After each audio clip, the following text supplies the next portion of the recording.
Good afternoon. Oh, thank you. I'm from the South. Can you give it back to me? Good afternoon. Thank you so much for coming out. I hope you were able to grab a slice of pizza in the back and some cookies, and if not, at least a bottle of water today. We appreciate you all making some time to be here. I'm going to take a few minutes and describe what mental freedom is, explore just a few concepts, and then from there I'll introduce you to Mr. Reggie Hall, or reintroduce most of you to Mr. Reggie Hall, and then we'll get started with our guest speaker, Dr. Edward Randall. So we'll have a few comments to start us off right at the beginning. What I'd first like to do is offer appreciation for you being here.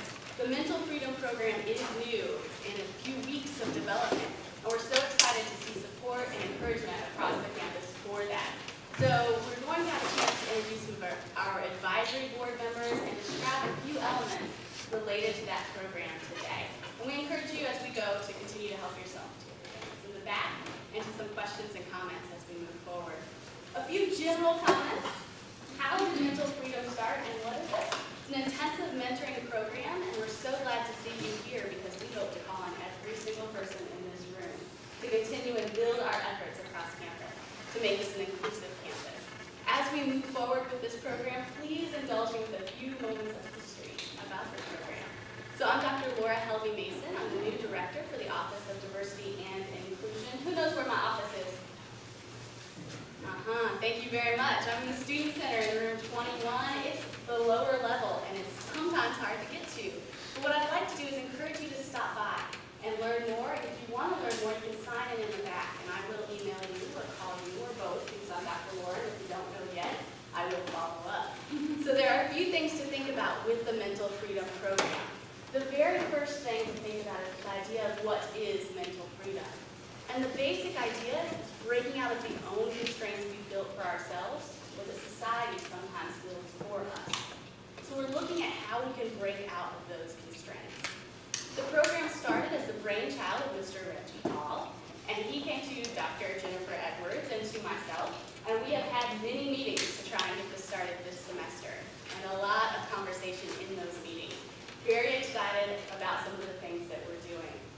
We're hoping for an intensive mentoring program that offers development on 3 levels: interpersonal, academic, and professional.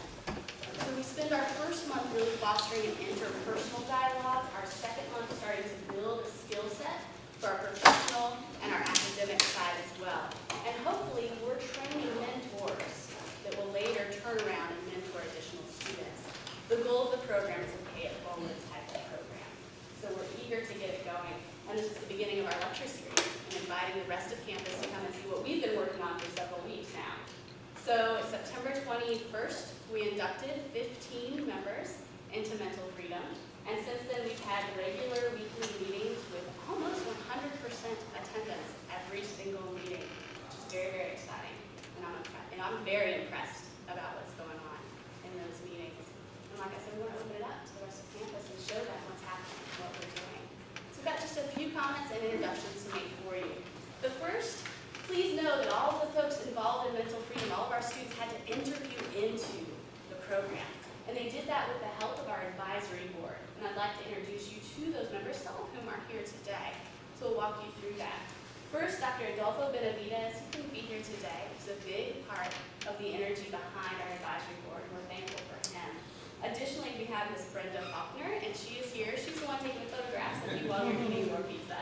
And we're appreciating that she's here. If you look on the back of your program, you'll see everyone's description and some more information so that you can follow along there. We have Dr. Javier Garza, he's in the back, and thank you so much for your time. We sat in on some of those interviews with us as we were interviewing all the young men. Dr. Janice Petronis is not here today, but also a dynamic part of the force behind our advisory board. Ms. Lathise Towns, thank you so much for coming today. And you can find her in the Student Center as well. And then Dr. Jennifer Edwards, who you saw just a little bit earlier. So what I'm hoping to do today is just impart on you a few words, and I'm going to turn it over to Reggie. So what do you hopefully know about me? I've been here all of 8 weeks. Hopefully you know I get energized, and when I'm energized, you're going to hear it come out in my voice. Is that right? Yes, look at the guys go, yeah, we know. It's Dr. Laura, we know. So I'm going to bring to you today another quote. I'm pretty big on quotes and power and embodiment from others' thoughts that come through into our lives. And I want to share with you the words of Dr. Cornel West. Anybody familiar with Dr. West? We're going to introduce some of those readings. And as I mention his words, I want to remind you that in the Mental Freedom Program, this is a big commitment for our guys. A lot of the times it's extra readings, extra activities, and extra involvement across campus for already busy schedules. So I'm going to share a few words. I actually got to hear Dr. West speak in 2008 in New Orleans. I'm very excited about what he had to say. So he noted, he's a philosopher and an activist, phenomenal mind. Get a chance to read some of his books. Very, very good. He said, "None of us alone can save the nation or the world, but each of us can make a positive difference if we commit ourselves to do so." Today you're looking at the commitment of Reggie Hall. You're looking at the commitment of 15 young men showing up today, supporting a program that requires extra work and extra time because they believe in the foundation of what it's doing. And you're looking at the commitment of Tarleton State University as we work to mentor our young men on campus. So I'd appreciate it if you would help me to welcome Reggie Hall up as he describes a few more elements of that program.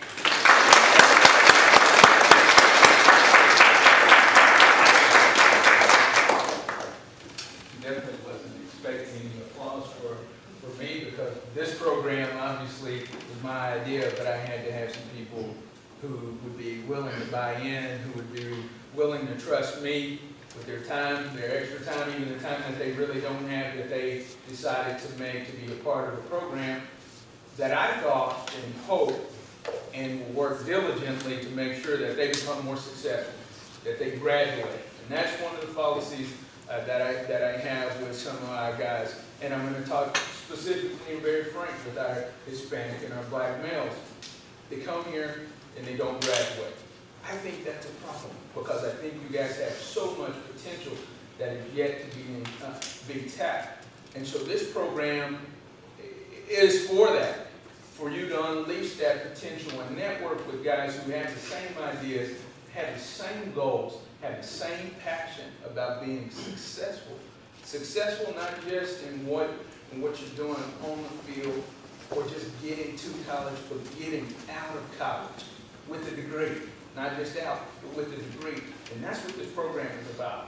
And also fostering mentorship and leadership for you all. Because I believe in the potential of what you guys have, in the potential that you have beyond what other people say. And maybe the limitations you may have placed upon yourself. And hopefully that's what it's about, that mental freedom, being free to be able to define what you want to do, where you want to go, what profession to choose, what major to choose, because there shouldn't be any limitations on that. And so this program is about that. We've invested our time and our trust in these men to be more successful. But it's a reciprocal thing, and they always know that. It's reciprocal. Yes, I may say some things, and yes, it's us investing our time, but they have to invest their time. They have to invest their trust. They have to do things that aren't necessarily maybe what they want to do at that time, but they understand, hopefully, we have their best interest, and when we do have their best interest in heart, that they're developing, that they're growing, so once they do graduate, they're ready, they're prepared. They're prepared to take on the challenges in their personal lives, the community, serving their community, and you guys are going to be future husbands and fathers, and so this program hopefully addresses some of those areas so when we get there, we are prepared, because that's the worst thing to do, get to a place and then you're not prepared. Got where you wanted, you found that goal, but you're not prepared for the other things that come with it. So these are the things that addressing skill sets, the dialogue, the camaraderie amongst each other, the free. It's great for me to just sit among these guys and listen to them and talk about experience. From those experiences, I grow, they grow. And so we evolve. This is one thing I've always noted, and I thought about this, and when you hear the term dream, most people think, oh, Martin Luther King.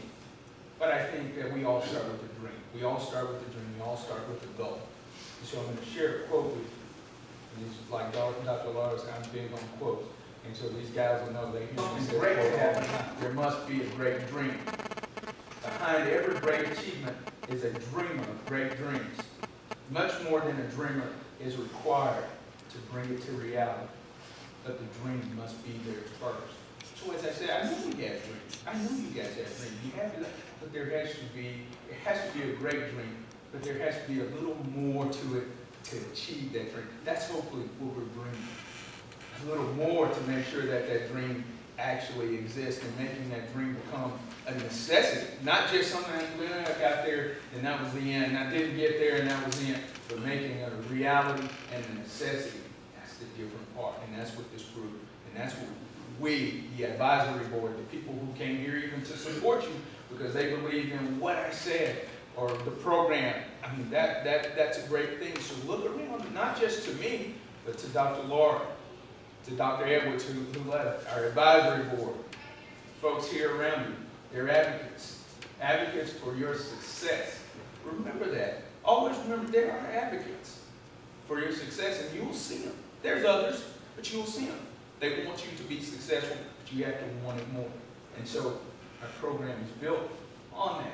So obviously I'm marketing for our program, but it's what the program is about, and that's the true purpose. So without, the last thing I'll do is I want to make sure I introduce our guys, and I appreciate that investment from these guys because I asked them to dress up. So if you guys came in and felt like you were underdressed, you're still good. You're good because pretty soon, if you invest and choose to invest your time and trust with us, this is what you'll be wearing on our future meetings. Okay, so you remember that if you're interested in what we're doing, you go ahead and purchase that shirt and that tie, and some of you I'll be on you for that. Okay, so in the future you'll be ready and you'll be dressed as sharp as some of our guys. So I'm going to introduce the guys. If you would just stand and just as you go through, I'm going to go. Nick Daniels is our first one. I'm going to point to Nick. Travion Davis. Evan couldn't be here today. Sean Henry, I didn't see him. Philip Hayes. Snyder Jimenez, right there. Spencer McDuffie. There's Spencer. Andre McQuitty, I saw Andre, there he is. Brian Bois, up here at the front. So Christian just walked in. Renzo. Jeff Smith. Louis Strada. I didn't see him. We have another member, Brendan Williams. Hopefully, and McCoy Richter. I'm sorry, McCoy. I apologize. So those are our current members of our program, and I definitely wanted to acknowledge those guys. And you guys see how they're dressed. So you just remember in the spring, this is what you will be looking like. Okay. So we'll have Dr. Randall, who's going to be our esteemed guest speaker today. He's an assistant professor and director of social work. He's going to talk to you a little bit about the challenges in his professional experience.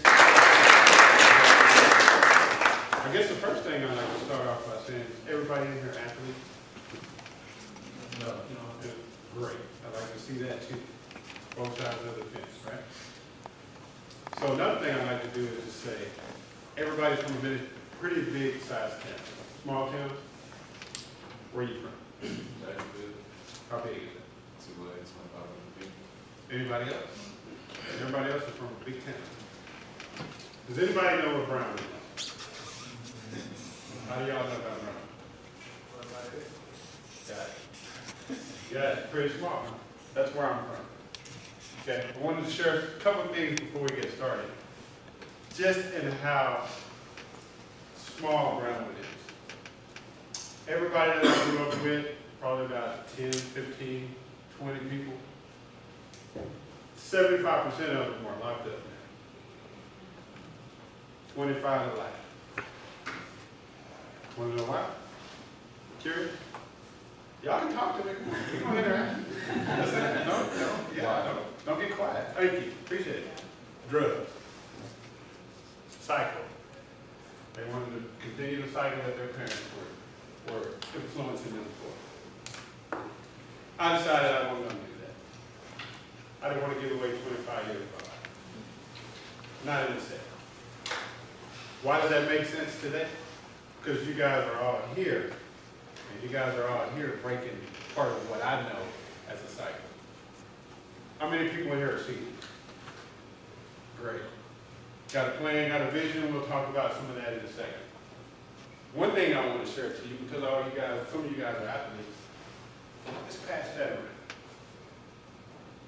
And as I talk, you guys can look at it.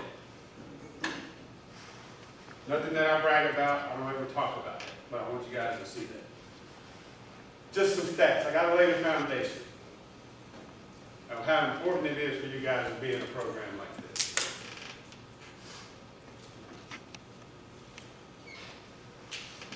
Take a look at this right here.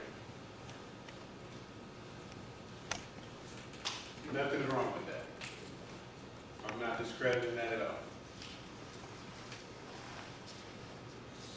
High school is big. I worked in a high school for 11, 12 years, in alternative schools. In those alternative schools, the majority of the people that I worked with were Hispanic males, black males, and some females, African American. Why do I say that? Because they were behind. They were so far educationally behind that it didn't make sense. They never caught up. So that right there tells me that even in high school, a lot of students of color are not prepared to even get out. So what I told you guys before about the 75% of the people that I grew up with that are locked up, they didn't know what else to do. But we'll get to that. More stats. This is just 2001. How many of you guys were born close to 2001? You guys are older, younger. Older. Let me get it right. Right? So think about 32% of your chances are 32% people that were born in 2001. That's crazy.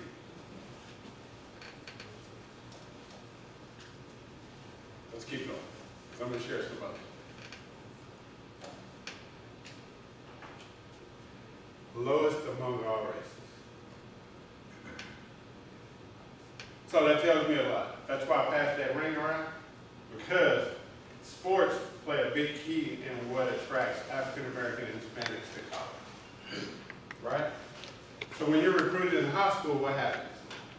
You hear, come to my school, you're going to play, you're going to do this, you're going to do that, but they never say what? We're going to graduate, we're going to get you out of college, and we want you to do this, this, this, this, this. Right? Does that make sense?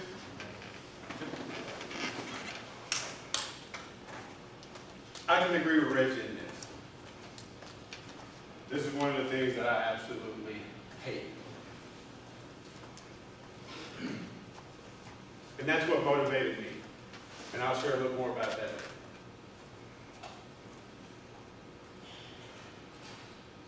More stats.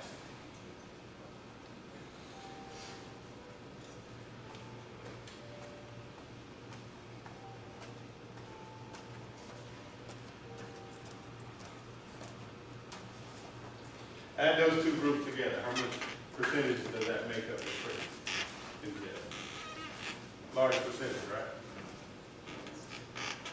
It's crazy again, right?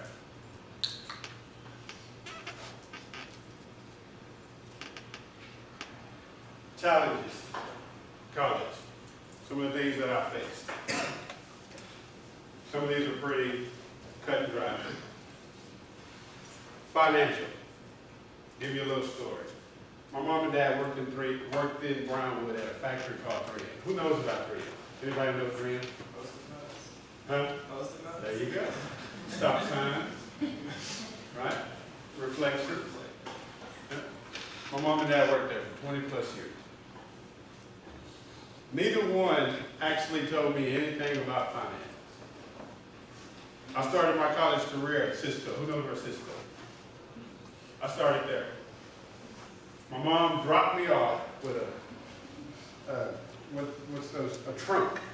Everybody knows what a trunk is. Dropped me off with a trunk, my clothes, sheet, blanket, I'll see you later.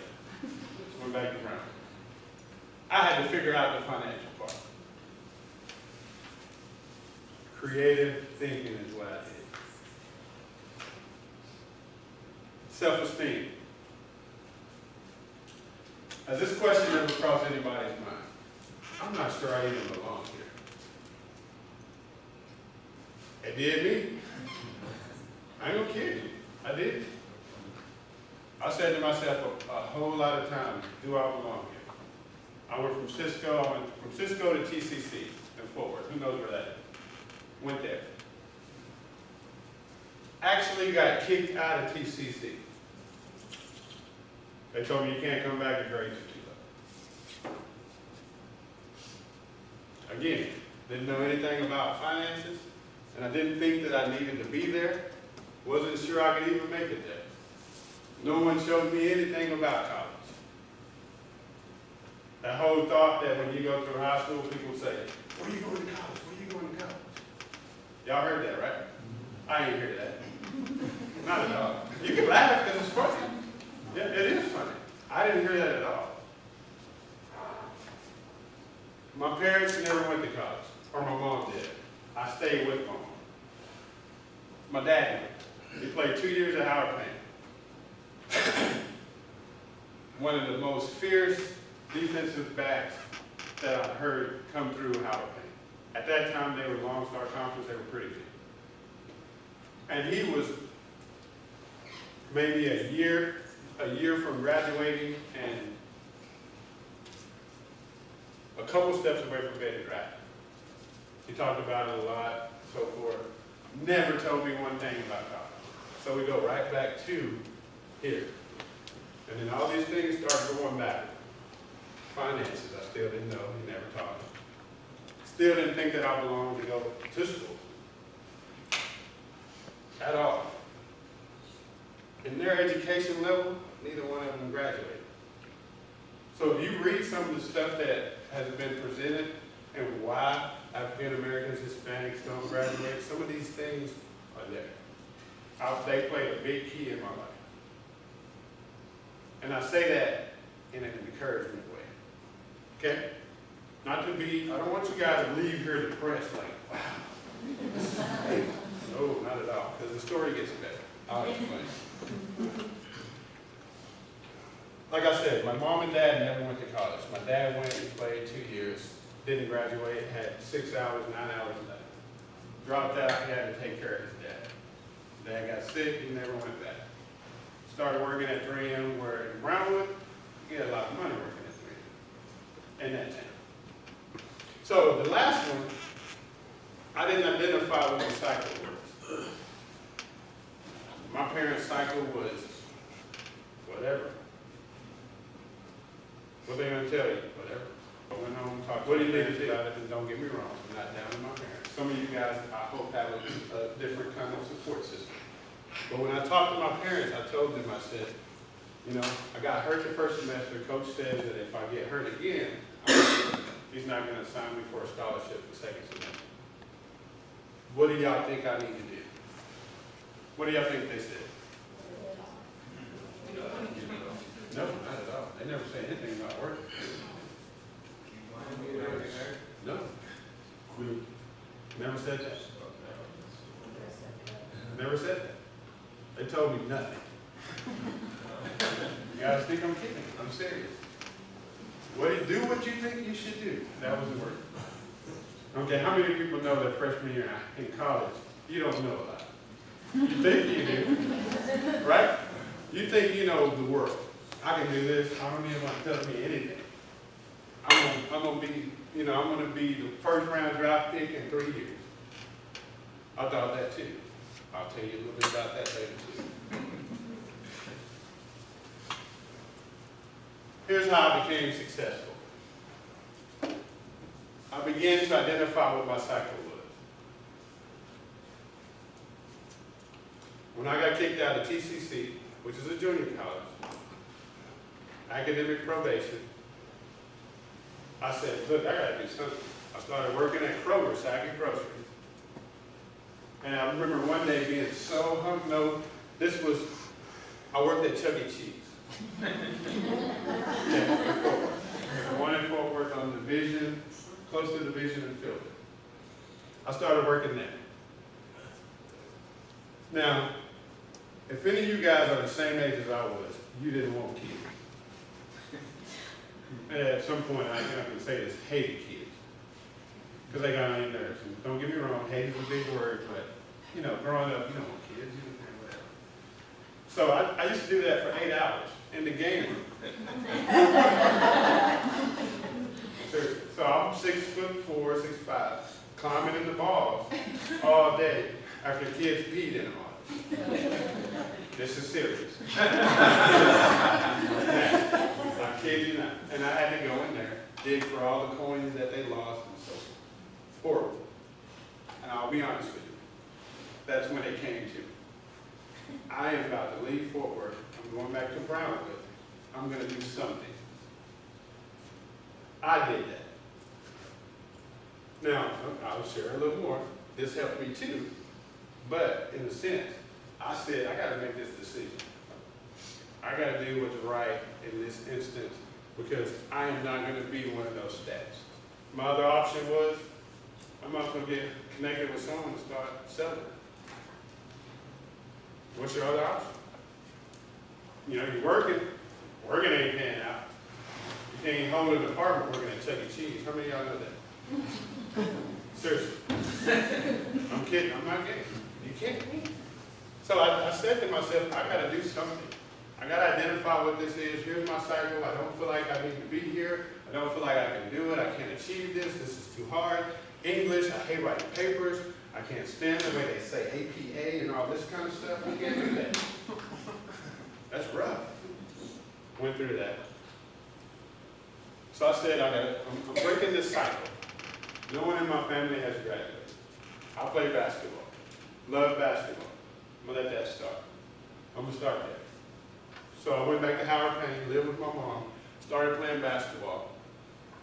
And in the first year, I didn't get to play. Remember I told you, I got kicked out of TCC. Yeah, that followed me. It comes along and it catches up with you. Coach says, hey, you got to take extra classes and so forth. So then the process began. You know, I said, either I'm going to do what I used to do with that old cycle, or I'm going to break it. So I hammered down, started taking online classes, started writing, started getting better at what I needed to get better with, started self-motivating. That's a big term. Don't forget that term. Then I started to believe in my destiny. Any of you guys got destinies? Visions? What you want to do? You're going to soon have someone tell you, there might be somebody in your family, you ain't going to do nothing when you graduate.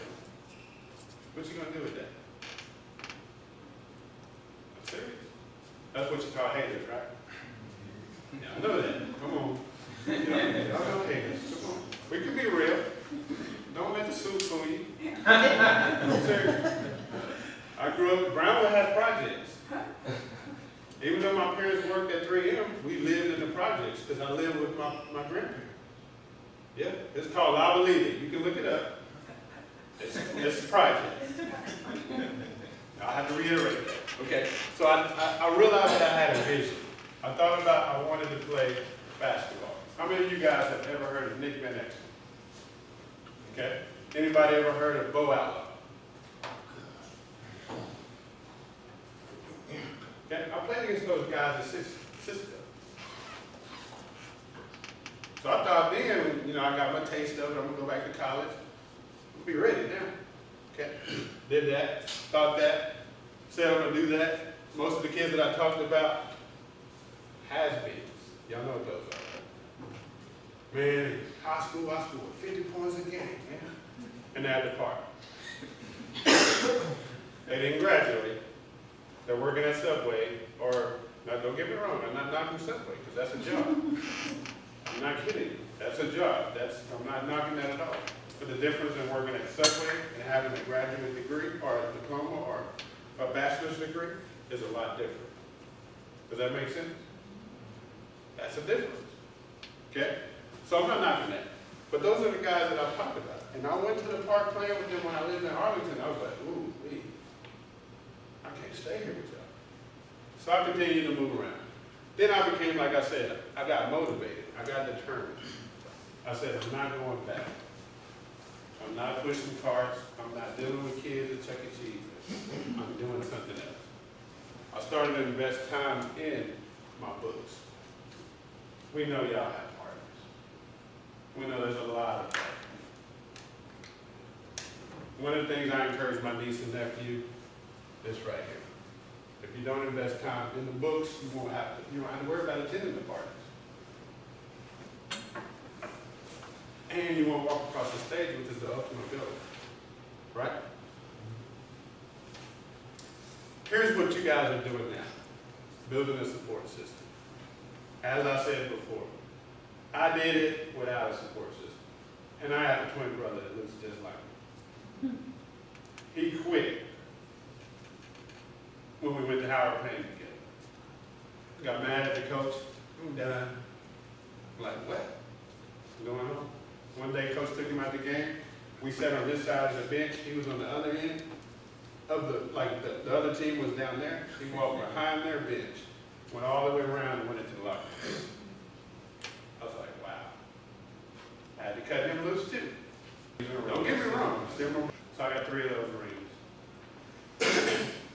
And then I even got invited to Portland Trailblazers camp. And I thought, this is an investment. Am I going to make this investment? Mind you, I'm going back to, I didn't have a real support system before I started. So I'm doing this on my own, trying to figure it out. At this point, I got my bachelor's degree in my hand. So I said to myself, I'm going to figure out what I'm going to do with my bachelor's degree. Let's just say I go to Portland and I do well and I get, stay on that and do such and such, so forth. What am I going to do then? Still don't have a support system. So I just said, all right, let me just let it go. Talk to the coach. I said, never mind. This is what I want to do. So I started working with kids in a residential treatment center. Which, those kids in that facility taught me more about life than I ever did.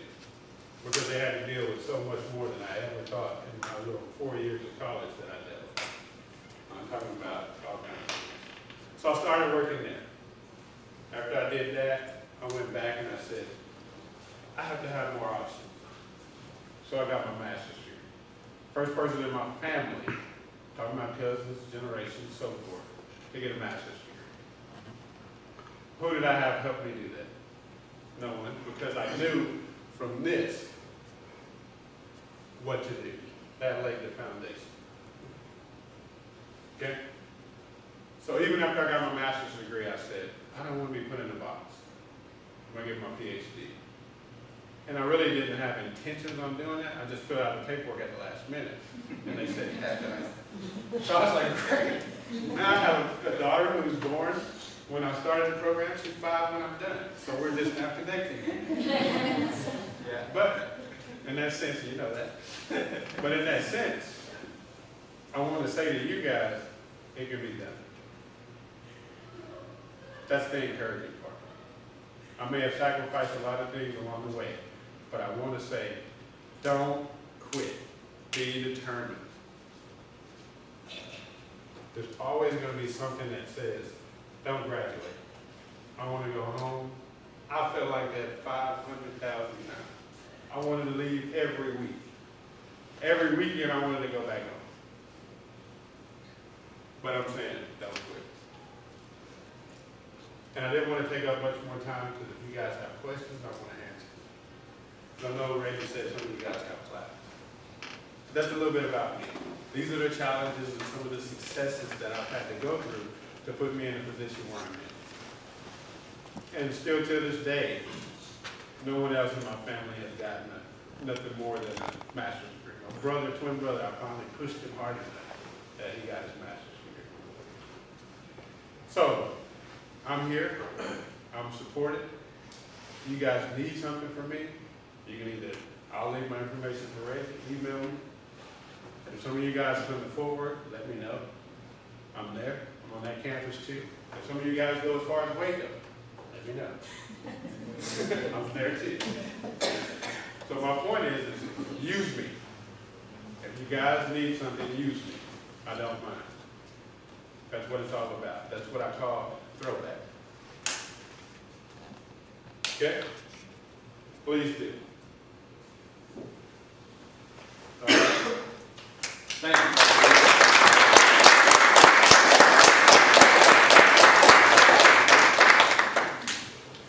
You guys are welcome to email me, get to him if you guys have any questions for him directly. I guess we can open it for a couple minutes if you guys have a question that you want to address. It's here. So, Yep. what do you do to degree? Social work, PhD in social work. 5-year investment, straight through. I worked in the school system throughout the summer, and that allowed me to make up some of the classes that I didn't get to take in the full time. Very good investment. I hated it. I was like, I needed, a break. I'm serious. You're right. I needed a break. I had small kids, and the finance part was catching up. But the best investment of my life. And that's what you guys find is he's saying, expressing some of the challenges, and I'm at that point right now, so it's fresh on the mind. It takes a want to, and to realize that, as I said before, the ability to not limit who you are. And I'm very candid with the guys, and I'm candid with most people who speak with me. Very relevant. My mother was 15. She had me, and she doesn't have a degree. And at 15, I'm a statistic waiting to happen, and waiting to be placed on the billboard. And I'm not supposed to be here. And some of you guys can relate to that, maybe personally or vicariously through friends and folks. And so, just refusing, as he said, to quit and refusing to be that statistic, and then you don't have to. The students probably don't want to ask this question, but I hear this question all the time. I've been an advisor of the MSL program here at Tarleton.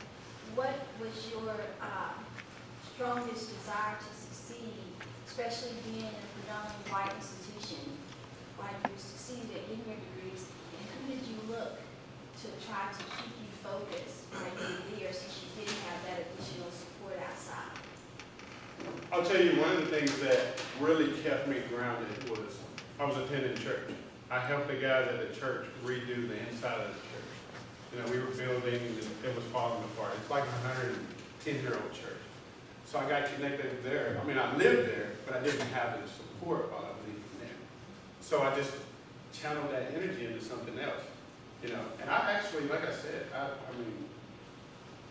just knowing that I had to be different motivated me enough to find support, to find people to be around that were different. Because if you don't, you get caught up into that stuff, come do this with me, man, let's hang out. And you start to fall off. But it was, the key thing for me was I was self-motivated. I really was. I didn't let myself, I was like, I can't let myself down to the point to be like everybody else that's around me at that time. And there was a lot of history. I got a lot of history for you guys. There's drugs. It may not be that big, but there's a lot of drugs there. A lot. Anyone have any other questions? First of all, as we conclude, thank you guys for attending. Everyone who attended, participate. Make sure you get some pizza. Maybe even on the way out the door, because as you guys know, as you're a college student, been there and done that, and you might need something to put in the refrigerator and eat it, and maybe eat it cold, might microwave it, whatever good, however you live, and however you live. We've all been there, so make sure you recognize those folks who are the points of contact back here. Feel free to contact us. Dr. Laura, she's the director down there. She told you where her office is. You can find me either wandering in that building or in the business building or wandering across campus if you have a question or if it's a concern or whatever it is. Just stop. If I'm walking fast, it's okay. Just catch me, and then now that you're here and I guys see you, you got my attention. And you have my attention, and you have if you need, okay?